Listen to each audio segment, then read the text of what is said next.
तो फ्रेंड्स, इस रीडिंग का आपको मिलना कोई भी इत्तेफाक नहीं है। अगर ये रीडिंग आपको मिली है तो गाइस कोई ना कोई गॉसिप आपके बारे में जरूर हो रही है। लेट्स सी आपके पीठ पीछे क्या गॉसिप हो रही है, आपके पीठ पीछे क्या चर्चाएं हो रही है, क्या वजह है जो आजकल आपके बारे में गाइस चर्चाएं हो रही हैं। देख लेते हैं क्या रीजन है। I can do hard things guys. एक तो आप गिव अप नहीं करते हैं, दूसरी एनर्जी आप रिस्क टेकर है, फियरलेस है। आपकी एनर्जी ऐसी दिखाई दे रही है, सामने वाले को लगता है आप डिटर्मिनेशन के साथ आगे बढ़ते हैं। चाहे आपकी लाइफ कितनी ही टफ है, कितने ऑब्स्टेकल्स हैं, कितने ही चैलेंजेस हैं, लेकिन आपने हारना नहीं सीखा।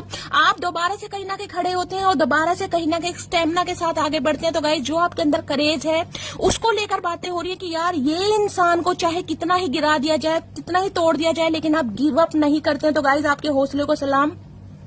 I am proud of my self guys. आपके अंदर कुछ ऐसी एनर्जी, आपका कोई सपना है, आपके कुछ गोल्स हैं, आपके कुछ टारगेट्स हैं, उसके लिए आप एफर्ट करते हैं, मुझे दिखाई दे रहे हैं। आपको खुद पर प्राउड होना चाहिए, क्योंकि जो आप कर सकते हैं वो हर कोई नहीं कर सकता। जो आप कर